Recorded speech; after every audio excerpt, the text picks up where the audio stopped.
Hello everyone, this is Isha Khuria. Welcome back. Hope you all are fine.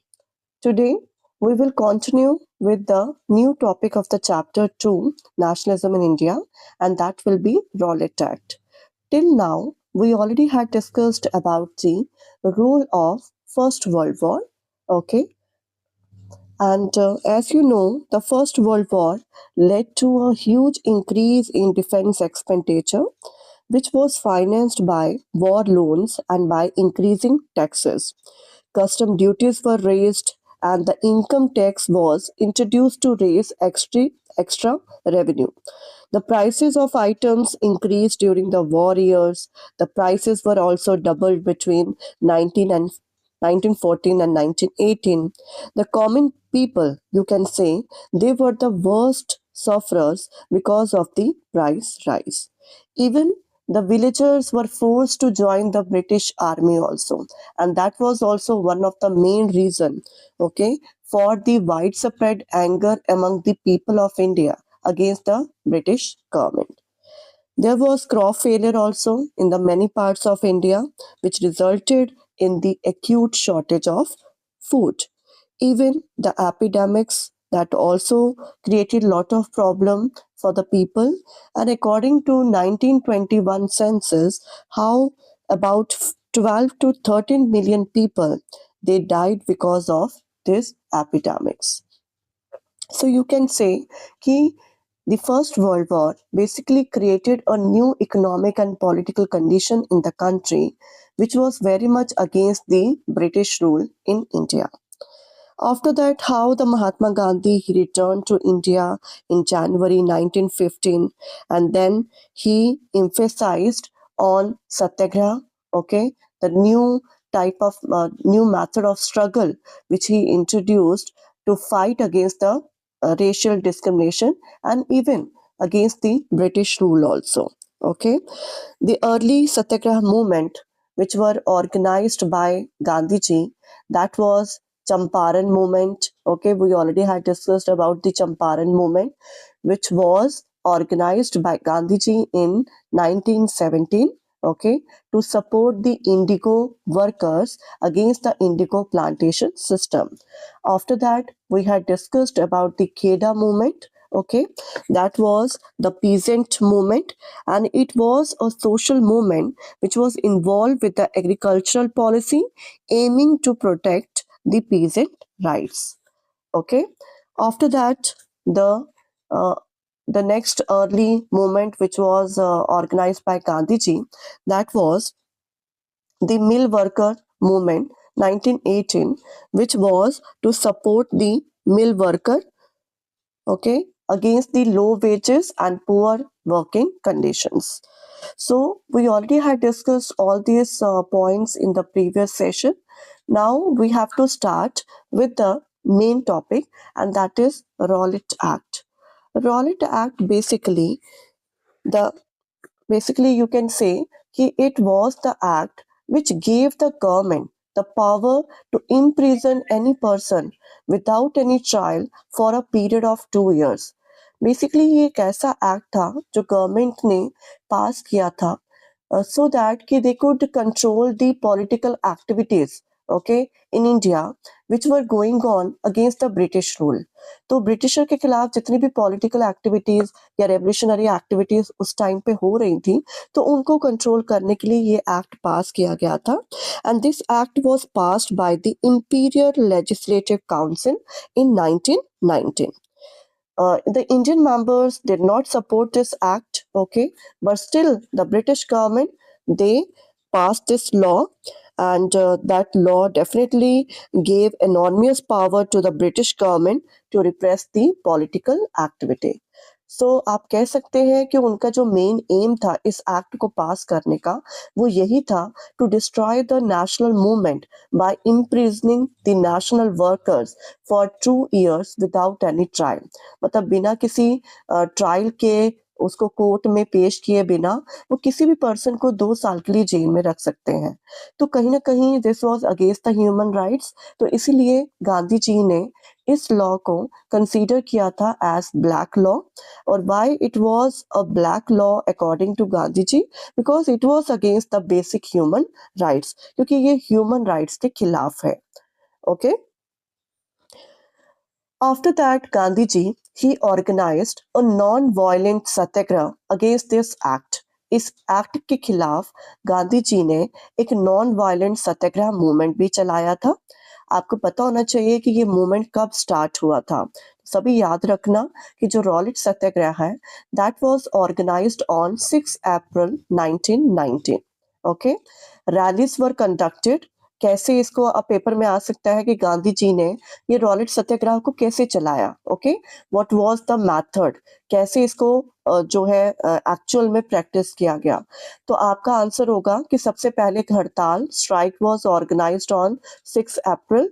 Rallies were conducted, shops were close down, workers जो हैं दे conducted strike, workers ने काम पे जाने से मना कर दिया। Transport and communication system that also came to a standstill. ठीक है। और जो जैसे आपने देखा होगा कि जम्मू कश्मीर में भी बहुत बार हमने ये चीज़ें देखी हैं, स्ट्राइक होती थी, हड़ताल होती थी, और कैसे ट्रांसपोर्ट ठप हो जाता है, कम्युनिकेशन सिस्टम बंद हो जाते हैं, वर्कर्स या जो शॉप्स वाले हैं वो अपनी दुकानें बंद कर देते हैं। तो similarly during that time also ये जो रॉलेट सत्याग्रह था इसको गांधी जी ने ऑर्गेनाइज किया था। इसी तरह से रैलीज ऑर्गेनाइज किए गए, प्रोटेस्ट डिमॉन्स्ट्रेटर्स हुए, रैलीज को कंडक्ट किया गया, शॉप्स को बंद कर दिया गया, वर्कर्स ने, लोगों ने जॉब पे, काम पे जाना से मना कर दिया, और ट्रांसपोर्ट और कम्युनिकेशन सिस्टम को भी ठप कर दिया गया। तो ये जो प्रोटेस्ट है basically how it was responsible for another event which was a tragedy happen in Amritsar. और अमृतसर में कैसे जो जलियांवाला बाग ट्रेजेडी हुआ था that was the result of this Rowlatt Satyagraha. Okay. So अब हमें पता होना चाहिए कि बेसिकली क्या हुआ था एंड जलियांवाला बाग ट्रेजेडी क्यों हुई थी।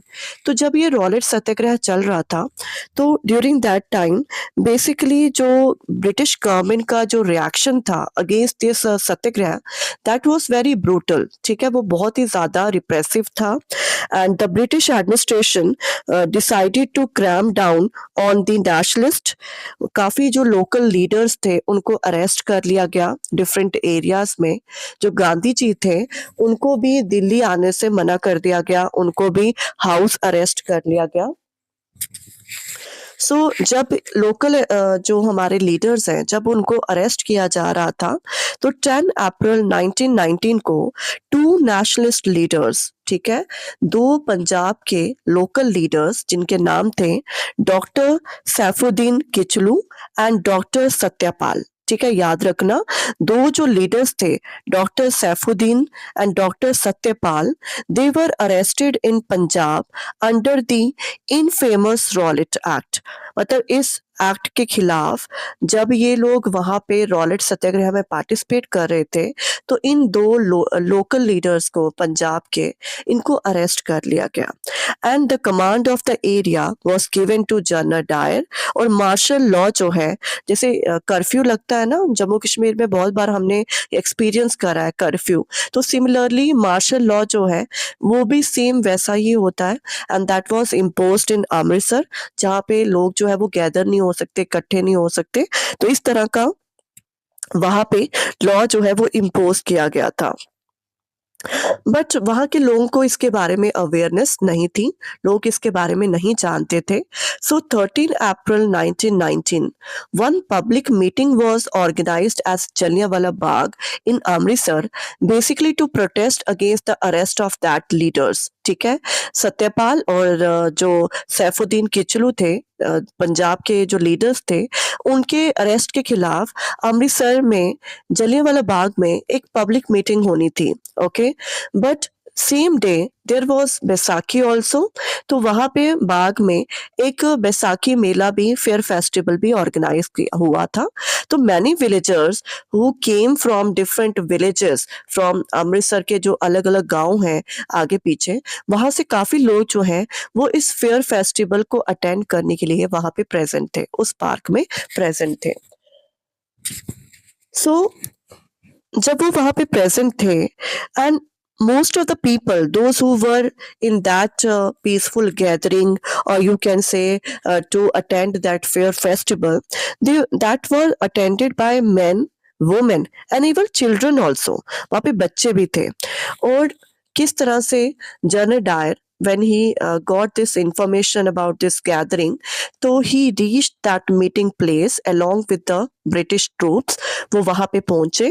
He ordered the troops to fire and the firing lasted for nearly 10 minutes. मतलब 10 मिनट तक वहाँ पे फायरिंग चलती रही.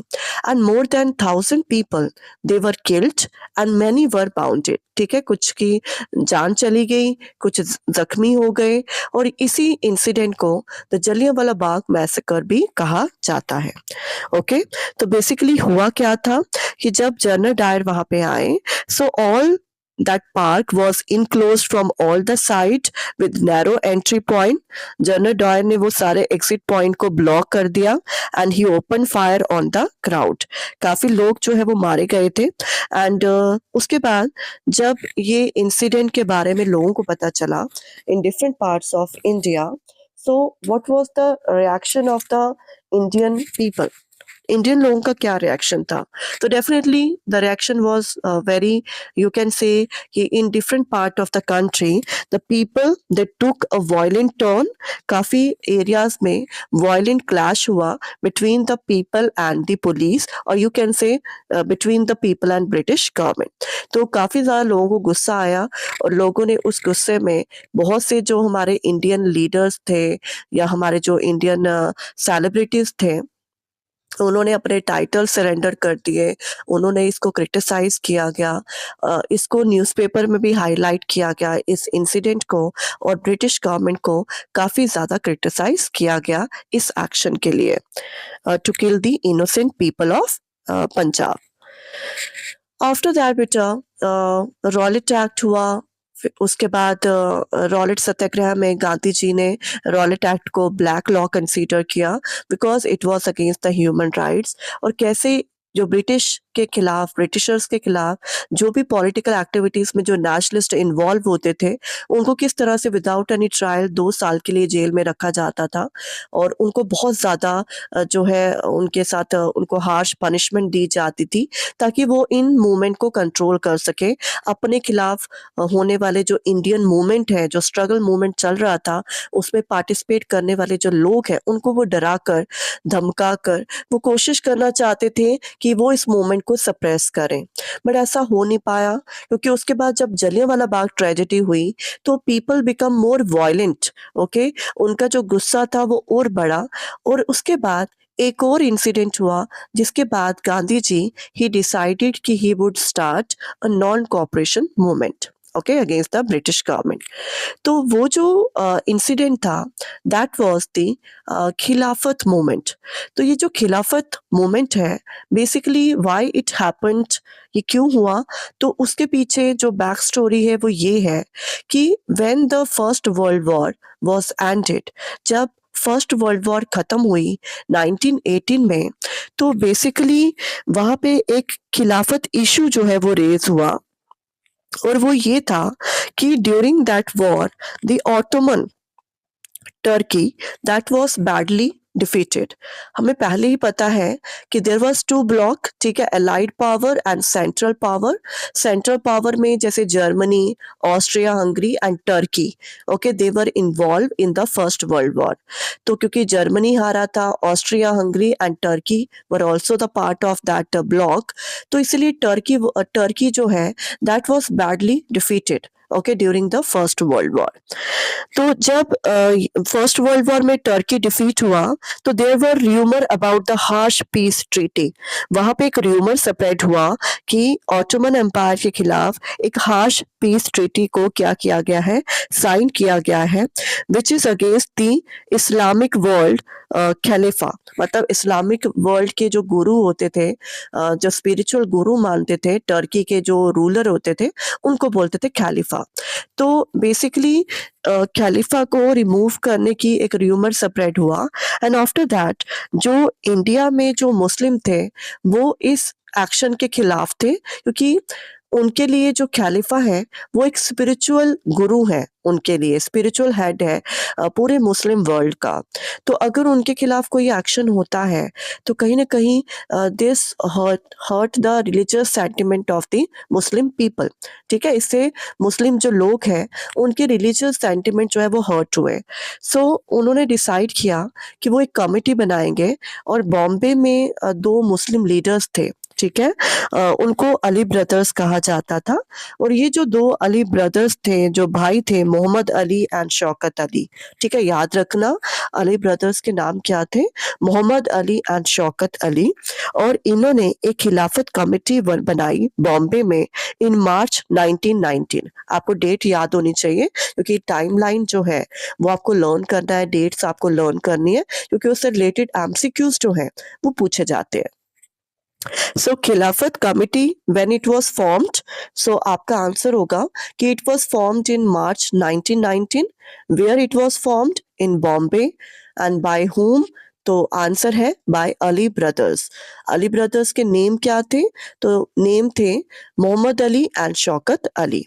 ओके, आफ्टर दैट बेसिकली ये जो मतलब ये कमिटी जो बनी थी, इनका जो मेन एम था that is to protest against the injustice done to Turkey by Britain after the first world war.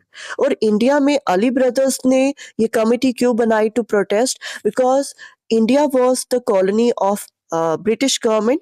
ठीक है, ब्रिटेन की कॉलोनी था, तो क्योंकि ये ब्रिटेन के खिलाफ ही ये उन्होंने प्रोटेस्ट करना था, इसलिए इंडिया में भी जो मुस्लिम लीडर्स थे या जो मुस्लिम पीपल थे, उन्होंने लार्ज स्केल पे प्रोटेस्ट करा। ठीक है, जिसके लिए उन्होंने ये मूवमेंट चलाया। तो जब ये मूवमेंट चला तो गांधी जी को लगा कि this will be a great opportunity for us to unite Hindu and Muslim together, क्योंकि इससे पहले ऑलरेडी हिंदू और मुस्लिम पीपल में काफी क्लैश चल रहे थे ओवर पावर शेयरिंग। ठीक है, जिसकी वजह से एक मुस्लिम लीग पार्टी भी बनी थी, और मुस्लिम लीग पार्टी जो है वो बेसिकली मुस्लिम रिप्रेजेंटेशन की बात करती थी। मतलब वो इलेक्टोरल रिप्रेजेंटेशन चाहते थे सेपरेट, ताकि उनको अलग से पावर मिले।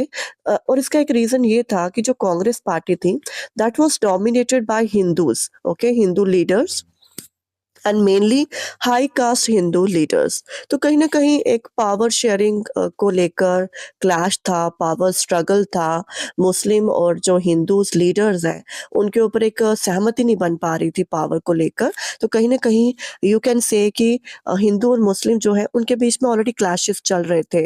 इससे पहले बंगाल पार्टीशन हुआ, उसकी वजह से क्लैश हुआ, फिर मुस्लिम लीग बनी, तो लीडरशिप को लेकर काफ़ी ज़्यादा कॉन्फ्लिक्ट थे, जिसकी वजह से वो कभी भी इकट्ठे किसी तरह के मूवमेंट में पार्टिसिपेट नहीं करते थे against the British rule. But जब ये खिलाफत मूवमेंट चला and which was against the British government and the Muslim those who consider the Khalifa as the spiritual leader, तो काफी मुस्लिम लोगों ने इस खिलाफत मूवमेंट को ज्वाइन किया था। तो जब गांधी जी को रियलाइज हुआ कि ये एक अच्छा प्लेटफॉर्म रहेगा कि हम मिलकर लड़ें ब्रिटिशर्स के खिलाफ, तो इसीलिए एक महात्मा गांधी जो है वो चाहते थे to take up the cause to build a united mass action. वो चाहते थे कि एक ऐसा एक्शन हो जिसमें हम इकट्ठे लड़ें, क्योंकि दुश्मन तो कॉमन है ना। तो दुश्मन कॉमन है तो दो लोग आपस में चलो नहीं कोऑर्डिनेशन है बट दोनों सफर कर रहे हैं, तो दोनों कोऑर्डिनेट करके दुश्मन के खिलाफ तो लड़ ही सकते हैं, अपने क्लैशेस तो चलते रहेंगे। तो इस तरह से गांधी जी जो है उन्होंने जो अली ब्रदर्स है उनके साथ बात करा, और उसके बाद एक कैलकाटा सेशन हुआ कांग्रेस का सितंबर 1920 में, और वहां पे एक रेजोल्यूशन जो है वो रखा गया to launch the non cooperation movement in support of Khilafat also for the Swaraj. ठीक है, तो इस तरह से सितंबर 1920 को एक प्रपोजल रखा गया by Gandhi ji, so that कि वो जो है एक नॉन कोऑपरेशन मूवमेंट को कोलैब करे विद द खिलाफत मूवमेंट, और एक मास मूवमेंट को लॉन्च करें against the British rule. Okay, so the First World War added to the misery of the Indian people, heavy taxes, high prices, famines, epidemics, they made people life very difficult. उसके बाद Rowlatt Act, how it invited large scale in protest throughout the country. Then Jallianwala Bagh tragedy and the injustice done to Punjab that make Indian angry. उसके बाद Muslim people, how they were also not happy with the Britain due to ill treatment of Turkey, so they started Khilafat movement. And how the Congress session at Nagpur December, they adopted Gandhi ji idea of non-cooperation movement. अभी जो point मैंने आपके साथ discuss करे हैं, the First World War, okay, then economic crisis during the First World War, Rowlatt Act, Jallianwala Bagh tragedy, Khilafat movement, ठीक है। उसके बाद ये सब जो हमने अभी रीजन डिस्कस करे हैं बेटा, ये सब आपको लिखने हैं। अगर आपको क्वेश्चन पूछा जाता है कि what were the reason, okay, या what were the causes for the non cooperation movement, क्या रीजन थे and why Gandhi ji launch non cooperation movement. और जब ये क्वेश्चन पूछा जाएगा तो आपने ये सारे पॉइंट डिस्कस करने हैं, फर्स्ट वर्ल्ड वॉर से लेकर Rowlatt act, Jallianwala Bagh tragedy, Khilafat movement, ये सब जो टॉपिक है ये सब आप डिस्कस करेंगे for the causes and the reason for the launch of non cooperation movement, and this is very important topic, ठीक है। There is one picture you can see, this is the Congress session at Nagpur 1920, where the proposal which was given by Gandhi ji to join to collab non-cooperation movement with Khilafat movement, that was passed, ठीक है। उसको resolution को पास कर लिया गया था और उसके बाद फिर नॉन कोऑपरेशन मूवमेंट को स्टार्ट किया गया इन January 1921, okay। So now the next topic is what was non-cooperation movement। देखो, non cooperation movement was launch under under Gandhi ji leadership in 1920. It aimed at protesting against the injustice done to Punjab and Turkey to attain Swaraj. अब question arise होता है कि ये किसने participate किया, okay, इस movement में। अब उससे पहले हम ये भी डिस्कस कर लेते हैं कि गांधी जी ने नॉन कोऑपरेशन मूवमेंट ही क्यों चलाया, ओके, इसके पीछे उनकी क्या आइडियोलॉजी थी या थिंकिंग थी। तो बेसिकली उस थिंकिंग के बारे में already he had discussed, okay, already वो ये बात शेयर कर चुके थे एक बुक की फॉर्म में। उन्होंने एक बुक लिखी थी and that was Hind Swaraj. This is very important, ये एमसीक्यू में पूछा जाता है कि हिंद स्वराज क्या है।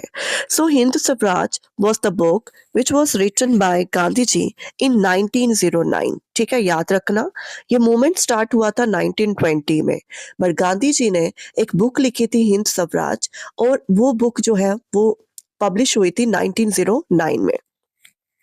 ये जो फेमस बुक है गांधी जी की, इसमें गांधी जी ने ये कहा था कि जो ब्रिटिश रूल है that was establish in India with the cooperation with Indians only and had survive only because of this cooperation. मतलब गांधी जी कहते हैं कि जो ब्रिटिश रूल इंडिया में एग्जिस्ट कर रहा था ड्यूरिंग दैट टाइम, वो कहीं ना कहीं लोगों के सपोर्ट के साथ है, मतलब इंडियन पीपल उनको सपोर्ट कर रहे हैं, तभी वो पॉसिबिलिटी है उनके लिए। अदरवाइज वो एक साल भी सरवाइव नहीं कर सकते अगर हम उनको कोऑपरेट नहीं करेंगे। यहाँ पे मैं एक पॉइंट को लिंक करना चाहती हूँ, और वो ये है कि व्हेन सोनिया गांधी जब कांग्रेस जो है वो जीती थी 2004 में, तो during that time there was the chance given by Congress to Sonia Gandhi to become the Prime Minister of India, ठीक है, उनके पास था कि वो प्राइम मिनिस्टर बन सकती थी। बट उस टाइम पे लोगों ने काफ़ी ज़्यादा लार्ज स्केल पे प्रोटेस्ट किया और लोगों ने कहा कि हमें एक फॉरेन जो पर्सन है, मतलब जो bye birth she is foreigner, may be वो अभी यहाँ की सिटीजन है, वो यहाँ की बहू है, तो कहीं ना कहीं अभी तो उनके पास इंडियन सिटीजनशिप है, but by birth she is foreigner, तो लोगों ने उनको as a prime minister accept नहीं करा। तो उस टाइम पे काफ़ी लार्ज स्केल पे जो इंडियन पीपल थे, they protested against the decision by Congress to make Sonia Gandhi as a prime minister of India. तो उसके बाद फिर मनमोहन सिंह जो है, that person was chosen as the prime minister of India. तो कहीं ना कहीं आप कह सकते हैं कि उस टाइम पे जो इंडियन लोग हैं, वो नहीं चाहते थे कि जो सोनिया गांधी हैं वो यहाँ की प्राइम मिनिस्टर बने, और वो नहीं बनी। उन्होंने खुद भी उस चीज़ को बाद में एक्सेप्ट करा और उन्होंने कहा कि मैं प्राइम मिनिस्टर नहीं बनूंगी। तो कहीं ना कहीं गांधी जी का ये कहना कि जो ब्रिटिश रूल इंडिया में स्टैब्लिश है, that is only with the cooperation of Indians only, और अगर वो यहाँ पे सरवाइव कर रहे हैं तो वो इंडियन लोगों के कोऑपरेशन के साथ ही सरवाइव कर पा रहे हैं। और if Indian refuse to cooperate, और अगर हम उनको कोऑपरेट नहीं करते हैं, इंडियन लोग नहीं करते हैं, तो British rule in India would collapse with in a year and Swaraj would be establish. तो गांधी जी को लगता था कि अगर हम उनके साथ नॉन कोऑपरेशन मूवमेंट के साथ हम उनको कोऑपरेट करना बंद कर देंगे, तो हम 1 साल के अंदर हमें आज़ादी मिल सकती है, या हम सेल्फ रूल जो है वो स्टैब्लिश कर सकते हैं।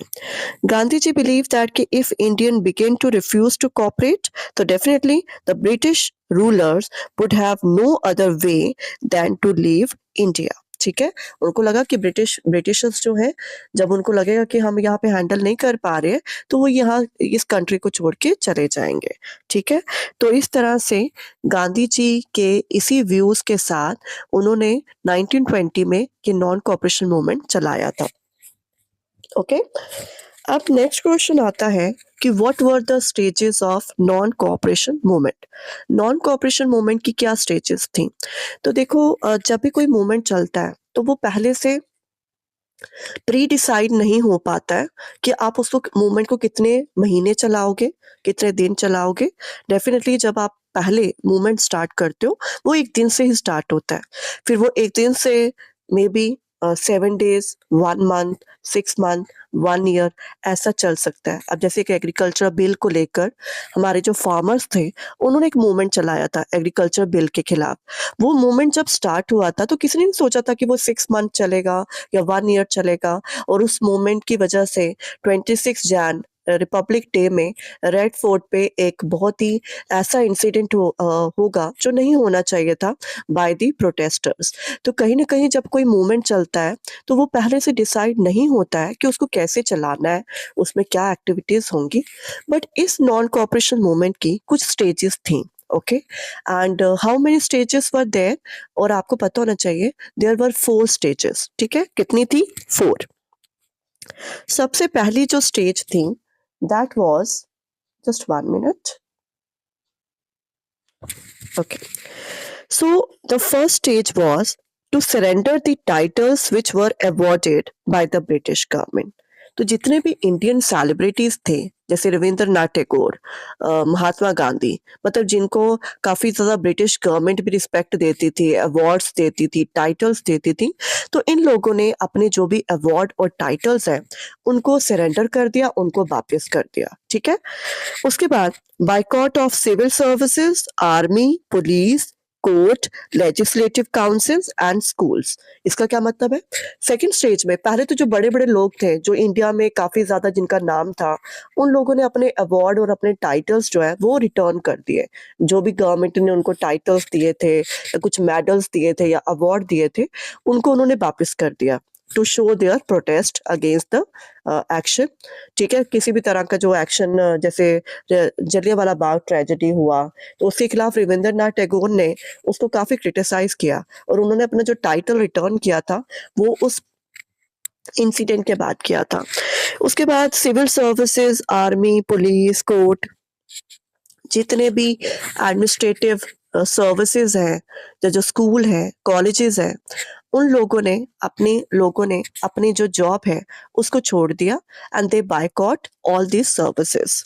आफ्टर दैट थर्ड स्टेज में दे डिसाइडेड कि they would boycott foreign goods. जो भी फॉरेन गुड्स हैं, जो भी बाहर का सामान जो ब्रिटिश गवर्नमेंट इंडिया में बेचती है, मशीन जो गुड्स होते हैं, मशीन मेड गुड्स, उसको बायकॉट किया गया बाय द इंडियन पीपल। उसके बाद उन्होंने कहा कि अगर फिर भी हमारी डिमांड को नहीं माना जाता है, तो फिर हम क्या करेंगे, एक फुल सिविल डिसओबीडियंस कैंपेन चलाएंगे।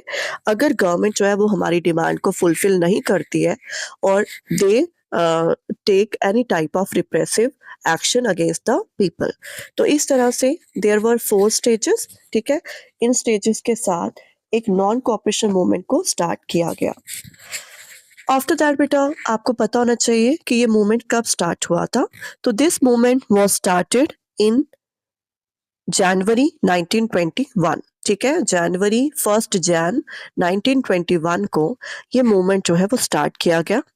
वेरियस सोशल ग्रुप्स, ठीक है, बहुत से जो सोशल ग्रुप्स हैं उन्होंने इस मूवमेंट में पार्टिसिपेट करा। हर एक पर्सन या हर एक ग्रुप जिसने पार्टिसिपेट किया, उनकी अपनी डिमांड्स थी, उनके अपने इंटरेस्ट थे।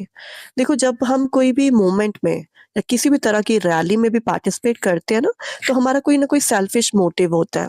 अब जैसे बहुत बार हमने देखते हैं हम, जब कोई रैली में जाता है, तो रैली में जाने के लिए पहले तो उनको बस की फैसिलिटी दी जाएगी। मतलब ऐसा नहीं कि वो अपने घर से स्पेशल चल के आएंगे, बोलेंगे हाँ हमें किसी रैली में पार्टिसिपेट करना है। नो, उनको गाड़ी भी प्रोवाइड की जाएगी। जिन्होंने भी वो लीड करना है प्रोटेस्ट, जो भी पार्टी होगी, पॉलिटिकल पार्टी, वो पहले तो बस फैसिलिटी देगी लोगों को लेके जाने के लिए जहाँ पे रैली करनी है। दूसरा, मे बी उनको पर डे के हिसाब से पेमेंट की जाए, 500, 1000 डिपेंड करता है कितने लोग चाहिए। तो अब उसके बाद मे बी उनको खाने पीने का भी उनके लिए इंतजाम हो। तो फ्री में तो कोई भी अपना टाइम वेस्ट नहीं करेगा।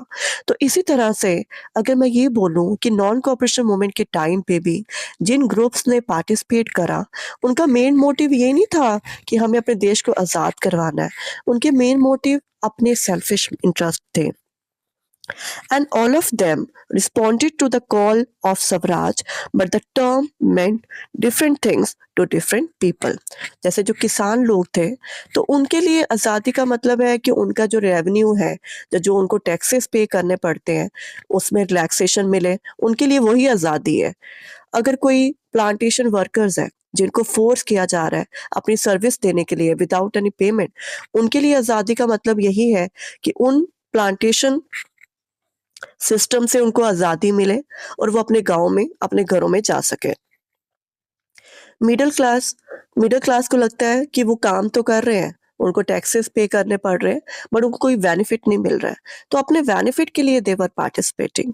बिजनेस क्लास वो इसलिए पार्टिसिपेट कर रही थी क्योंकि उनको लगता था कि जो ब्रिटिश गवर्नमेंट है उनको ज़्यादा रिलैक्सेशन नहीं दे रही है, उनको कस्टम ड्यूटीज पे करनी पड़ रही हैं, उनको दूसरे कंट्री में जब वो एक्सपोर्ट करते हैं तो उनके ऊपर इम्पोर्ट ड्यूटीज काफ़ी ज़्यादा लगाई जाती है, जिससे उनका सामान महंगा हो जाता है और उनको कोई ज़्यादा प्रॉफिट नहीं हो रहा है। तो इस तरह से हर एक ग्रुप का अपना एक सेल्फिश मोटिव है to participate in this movement, okay.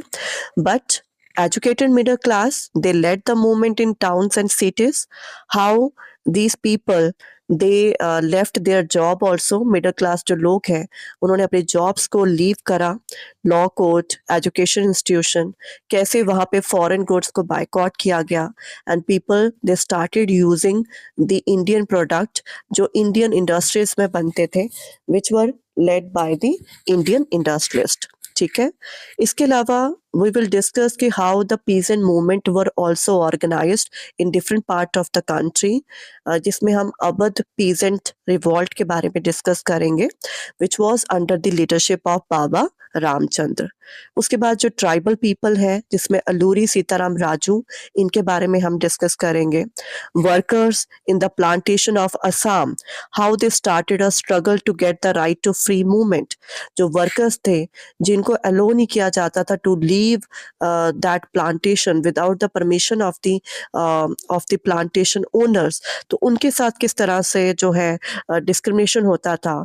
तो कहीं ना कहीं उन लोगों ने भी इसी होप के साथ पार्टिसिपेट करा कि they would also get freedom to leave that area and to move to their home town. तो कहीं ना कहीं ये सब जो है this were the you can say the stages of non-cooperation movement and the various social groups those who participated, and how this movement become a mass movement which was attended by large scale of people. Okay, but after that one incident happened, and how that incident forced Gandhi ji to call off the movement, और इस movement को फिर बंद कर दिया गया. ठीक है, सो फरवरी 1922 को गांधी जी ने इस मूवमेंट को कॉल ऑफ कर दिया after one incident which happen in UP Chauri Chaura. ठीक है, वो वहां पे एक गोरखपुर डिस्ट्रिक्ट में एक प्लेस थी जहाँ पे एक पुलिस स्टेशन को जलाया गया था, और उस पुलिस स्टेशन को मतलब आग लगाने के बाद एक कोई मॉब प्रोटेस्टर्स थे जिन्होंने ये इंसिडेंट मतलब जिनकी वजह से ये इंसिडेंट हैपन हुआ, और उसके बाद कैसे गांधी जी जो है उस वायलेंस के खिलाफ थे. Excuse me. So how he call off this movement, okay, after that incident. So आज हम यहीं तक रखेंगे. So thank you. Have a nice day.